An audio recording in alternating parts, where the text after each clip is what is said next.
Hello বন্ধুরা, নমস্কার। Bangla test চ্যানেলে সবাইকে স্বাগত জানাই। আমি একটা অদ্ভুত রেসিপি নিয়ে সামনে চলে এসেছি আপনাদের। আর এই তরকারিটা যদি লাঞ্চে থাকে তাহলে ননভেজের কোনো দরকার নেই। এই তরকারিটার সামনে ননভেজ ফেল। তাহলে চলুন রেসিপিটা দেখে নেওয়া যাক। এখানে আমি কাজু নিয়েছি। কাজুটাকে আগে থেকেই ভিজিয়ে রেখেছিলাম। শিল নোড়ায় বেটে নেব, একদম নেমিশ করে বেটে নেব। এই দেখুন বাটা হয়ে গেছে আমার কাজু। আর এখানে নিয়েছি জিরা, আদা আর কাঁচা লঙ্কা। এটা একটা নিরামিষ তরকারি হবে। এর মধ্যে রসুন পেঁয়াজ আমি ইউজ করিনি, নিরামিষভাবে রান্না করব। এই যে আমার সব মশলা বাটা হয়ে গেছে, কাজু বাটা হয়ে গেছে এদিকে, আর ওদিকে আদা জিরা কাঁচা লঙ্কা বাটা হয়ে গেছে। এখন আমি এখানে 3টে কাঁচকলা সেদ্ধ নিয়েছি। এটাকে আগে ছুলে নেব। প্রথম এটাকে ছুলে রাখবো। এই যে ছুলে নিয়েছি। এখন এর মধ্যে বড় 1 চামচ বেসন দিয়েছি। তারপরে জিরের গুঁড়ো দিচ্ছি।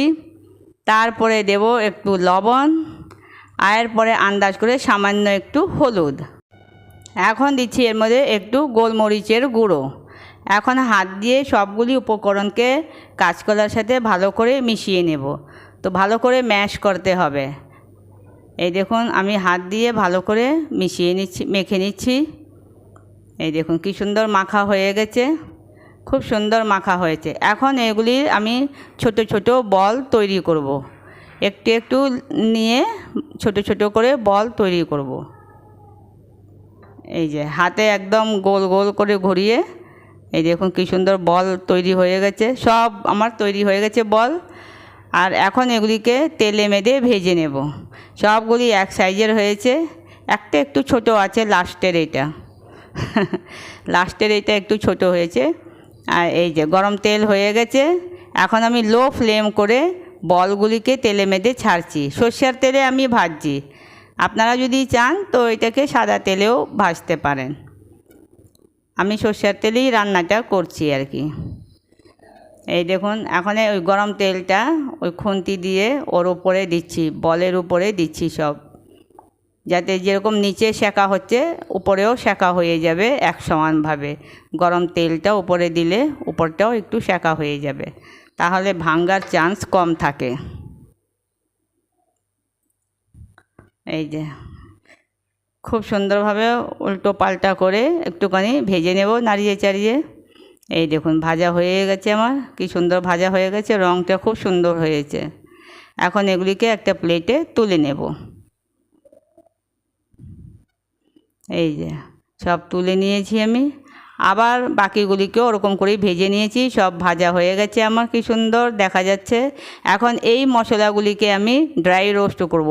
এর মধ্যে ধনে, জিরে আর গোটা গরম মশলা আছে, শুকনো লঙ্কা, তেজপাতা, বড় এলাচের দানা আমি বের করে নিয়েছি, ছোট এলাচ আর লবঙ্গ এই আছে এর মধ্যে। এটাকে ড্রাই রোস্ট করে নেব। এই দেখুন খুব সুন্দর ড্রাই রোস্ট হয়ে গেছে এটা। এখন এটাকে নামিয়ে নেব একটা প্লেটে। এই যে এখন এটা প্লেটে মেরে ঠান্ডা হবে মশলাটা। এদিকে আমি ফোড়ন দিচ্ছি, জিরে আর গোটা গরম মশলা দিয়েছি। তারপরে দিলাম ওই মশলাটা যে বেটেছিলাম, আদা জিরা কাঁচা লঙ্কা, সেটা দিয়ে দিয়েছি। এখন সামান্য একটুখানি হলুদ দেব। এই যে আন্দাজ করে হলুদ দিয়ে দিয়েছি। হলুদ দিয়ে একটুখানি মশলাটাকে ভেজে নেব। এই যে মশলাটা একটু ভাজা হয়ে গেছে। এখন এর মধ্যে দিয়ে দেব টমেটো কুচি দিয়ে এটাকে কষিয়ে নেব ভালো করে। এই যে এখানে আমি ওই যে ড্রাই রোস্ট করেছিলাম মশলাটাকে, ওইটা মিক্সিতে পিষে নিয়ে এসেছি। এই দেখুন বেশি প্লেন করি নেই, একদম নিমিষ করি নেই, একটু আধ ভাঙ্গার মতন হয়েছে। এদিকে দেখুন আমার মশলাটাও কষানো হয়ে গেছে, হয়েই এসেছে অনেকটা। দেখুন তেল ছেড়ে দিয়েছে চারিদিক দিয়ে। ওই ভাজা মশলাটা এই যে দিয়ে দিলাম, 1 চামচ দিয়েছি ভাজা মশলা। এই যে এখন ওই বলগুলি যে ভেজে রেখেছিলাম সেটা দিয়ে দিলাম। বলগুলি ভেজে একটুখানি লো ফ্লেমে ভাজবো। তারপরে গরম জল দিয়ে দেব। আন্দাজ করে গ্রেভি দেবেন আপনারা, যে যেরকম গ্রেভি রাখতে চায়। অনেকেরা খুব পাতলা রাখবে, কেউ একটু মাখা মাখা করবে, তো সেই আন্দাজে গ্রেভি দেবেন। এখন আন্দাজ করে লবণ দিয়ে দিচ্ছি। লবণটা খুব মাথায় রেখে দিতে হবে। এখন এই যে কাজু বাদাম বেটে রেখেছিলাম সেটা দিয়ে দিলাম। এই দেখুন তরকারির একদম রং চেঞ্জ হয়ে গেছে। তরকারিটা একটু কালো কালো মতন দেখা যাচ্ছে বোধহয় আপনাদেরকে, কেন কি আমি লোহার কড়াইতে রান্না করছি, নন স্টিকে কিংবা অ্যালুমিনিয়ামের কড়াইতে রান্না করছি না। আমার তরকারি একদম রেডি হয়ে গেছে। এখন এটাকে সার্ভ করে নিয়েছি, আর ফ্রেশ ক্রিম দিয়ে একটু উপরে গার্নিশ করে দেব। এই যে খুব সুন্দর দেখা যাচ্ছে, তরকারিটা একদম সুস্বাদু হয়েছে, মুখরোচক হয়েছে।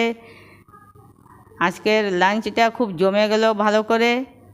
আমরা তো খেতে যাচ্ছি খাবার, আপনারাও এটাকে বাড়িতে তৈরি করে খাবার খেয়ে নেবেন। আমি আবার আসছি নতুন ভিডিও নিয়ে। Bye bye.